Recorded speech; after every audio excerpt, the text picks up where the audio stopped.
All right, with the movies I just talked about for the college era, it's time to talk about TV shows. So, in many ways, in this college era, let's go and dive into those 10 favorite TV shows. But we got a few honorable mentions, but not a lot of honorable mentions. First honorable mention are Apple's The Studio and Loot. I just thought they were really funny and hilarious shows. Starting at 10, we got Shrinking. Yeah, I honestly haven't watched the show that much, but I was gonna start watching it. I was like, this actually is really good. It does have a heart, it does have the emotions, and it does have everything obviously well done.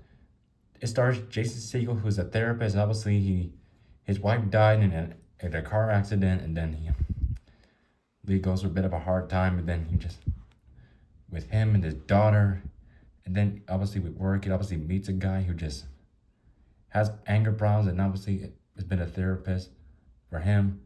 Harrison Ford is also in it. He's also big of an angry, grumpy man with Parkinson's.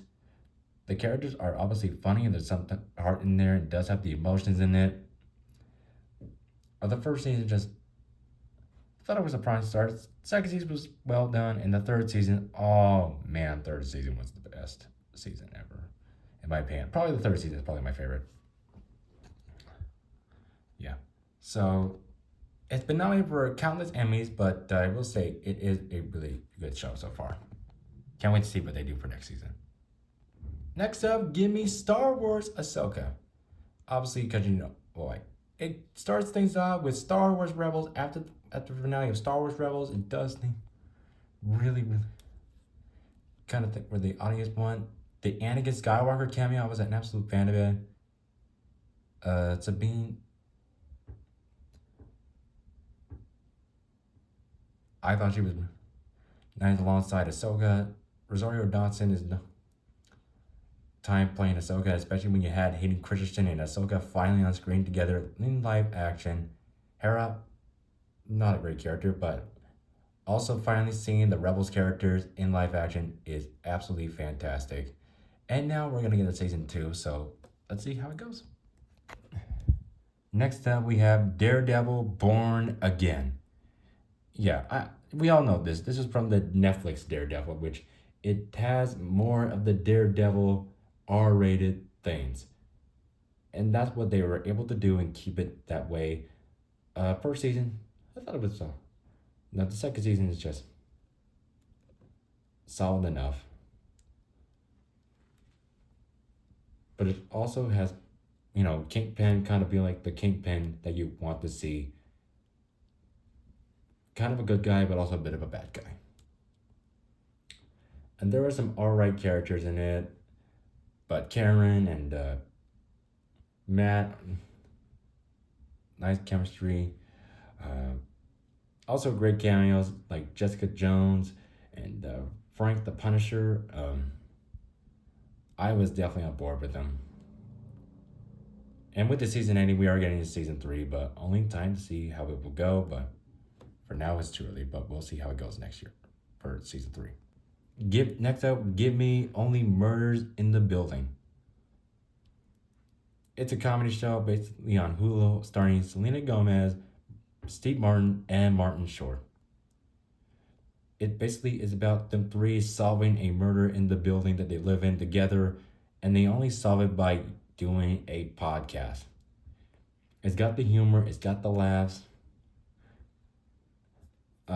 First season I thought enough, but then second season gets me more interesting. Season 3 I was a fan of. Season 4 I was like, alright, but season 5 was definitely where it was caring about the most. Now we're getting another season, but now I just want the show to end. But I know it was a good time, but I just want to see it be over now. But I've always liked it, but just want it to be over. But still, good show in this era. Next up, we have Star Wars The Bad Batch, the spin off from the Clone Wars. And I gotta say, though, there are lots and lots of great things in the show. It came out right when I was finishing up my junior year of high school. And then I got season 2 in my freshman year of the spring. and season three ending in my sophomore year. Those two seasons I obviously still had a fun with. The characters are likable, and it's just all about kind of like the same thing about the Clone Wars, except it was after what happened. And Omega, she carried the entire show of being with these characters. A little bit cameos with Captain Rex, and yeah. And I enjoyed the finale. I enjoyed it enough. That's a satisfying conclusion, but now I just want to see more of them in live action soon. But hey, you could never know. Next up, we have Andor. Probably the most strongest Star Wars show of all time, telling before casting Andor before Rogue One, the Star Wars story. It's well told and well strong enough. There's just not no lightsabers, no nothing about that, anything. But there are some moments where the characters obviously are not great characters. They obviously can admit it.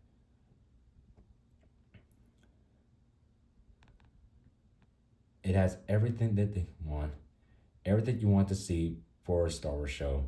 That obviously does not have to involve and everything that have to do with lightsabers or anything. None of that. Mostly with politics, mostly with just Cassian Andor. And everything before setting things up for Rogue One. That's just what you want to see. The two seasons are definitely strong enough. And probably the best Star Wars show ever, in my opinion.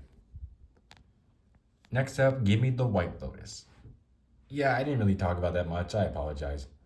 It's about these people who are dysfunctional and obviously spend a week at the White Lotus for only a week. The first season obviously came out in my senior year of high school, I think. And this season two, I believe, came out in my sophomore year of college, my freshman year of college, excuse me. And I absolutely enjoyed season two so much so. I enjoyed Aubrey Plaza, I enjoyed Michael Imperioli, Ed Murray Abraham, and Jennifer Coolidge. I thought she was absolutely funny playing the role in The White Lotus. So, yeah. Season three was alright, but I enjoyed season two a lot. So, I'm including it on the list. I didn't think about including this on the list, but I had to. Next up, give me The Penguin, the Batman spinoff.